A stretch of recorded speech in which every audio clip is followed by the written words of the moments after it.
Super star Rajinikanth అభిమానులు ఉలిక్కి పడేలా ఒక వార్త బయటకు వచ్చింది. రజనీకాంత్ భరించలేని కడుపు నొప్పితో ఆసుపత్రి పాలయ్యారు.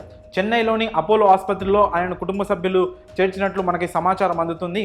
అయితే తెల్లవారుజామున 4:30 గంటల సమయంలో భరించలేని కడుపు నొప్పి రావడంతో రజనీకాంత్ తీవ్ర అస్వస్థతకు గురయ్యారు.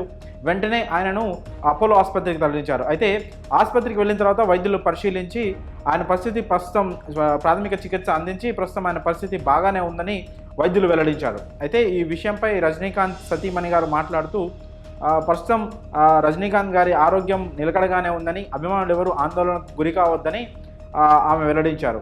అయితే ప్రస్తుతం రజనీకాంత్ వయసు 73 ఏళ్ళు. ఈ వయసులో కూడా తన అభిమానుల కోసం ఇప్పటికీ ఆయన పెద్ద పెద్ద భారీ బడ్జెట్ సినిమాలు చేస్తున్నారు.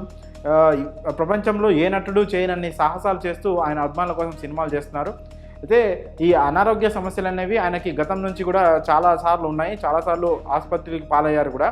అయినా కూడా ఆరోగ్యం సహకరించకపోయినా కూడా ఆయన అభిమానుల కోసం సినిమాలు కొనసాగిస్తున్నారు. అయితే తాజాగా మరోసారి ఆయన కడుపు నొప్పితో ఆసుపత్రి పాలయ్యారు.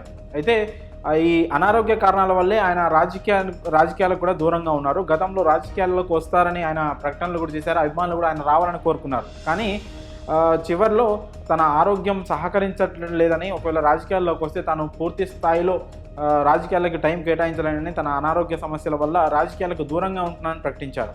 ఒక రాజకీయాలకి దూరంగా ఉన్నా కూడా సినిమాలు తన అభిమానుల కోసం కనీసం సినిమాలైనా చేయాలనే ఒక దృఢ సంకల్పంతో ఆయన ఈ 74 ఏళ్ల వయసులో కూడా చాలా యంగ్ మ్యాన్గా ఆయన సినిమాలు కొనసాగిస్తున్నారు. ఇప్పుడు ఆయన సినిమా కొత్తది వెట్టయాన్ ఈ నెల 10వ తారీఖు రిలీజ్కి సిద్ధంగా ఉంది. అలాగే కూలీ సినిమా, అది దానిపైన చాలా ఎక్స్పెక్టేషన్స్ ఉన్నాయి ఫ్యాన్స్కి కానీ అటు ఇండస్ట్రీకి కూడా. చాలా భారీ బడ్జెట్ మూవీ. ఆ సినిమా కోసం కూడా ఫ్యాన్స్ అంతా చాలా ఈగర్గా వెయిట్ చేస్తున్నారు. ఇప్పుడు ఈ వెట్టయాన్ మూవీ మరో 10 రోజుల్లో రిలీజ్కి సిద్ధంగా ఉంది. దానికోసం రజనీ ఫ్యాన్స్తో పాటు సినీ అభిమానులంతా ప్రపంచవ్యాప్తంగా ఎదురు చూస్తున్నారు. ఇలాంటి సమయంలో రజనీకాంత్ ఆసుపత్రి పాలు కావడం అందరినీ ఆందోళనకు గురి చేస్తోంది. అయితే ప్రస్తుతం రజనీకాంత్ ఆరోగ్యం నిలకడగానే ఉందని, త్వరలోనే ఆయనను డిశ్చార్జ్ చేస్తామని కూడా వైద్యులు వెల్లడిస్తున్నారు. అయితే ఇంత సడన్గా కడుపు నొప్పి రావడానికి కారణం ఏంటి? వయసు రీత్యానే వచ్చిందా, లేకపోతే ఏదైనా ఫుడ్ తీసుకోవడం వల్ల వచ్చిందా అనేది ఇంకా తెలియాల్సి ఉంది. ఈ ఘటనపై ఇంకా పూర్తి వివరాలు తెలియాల్సి ఉంది.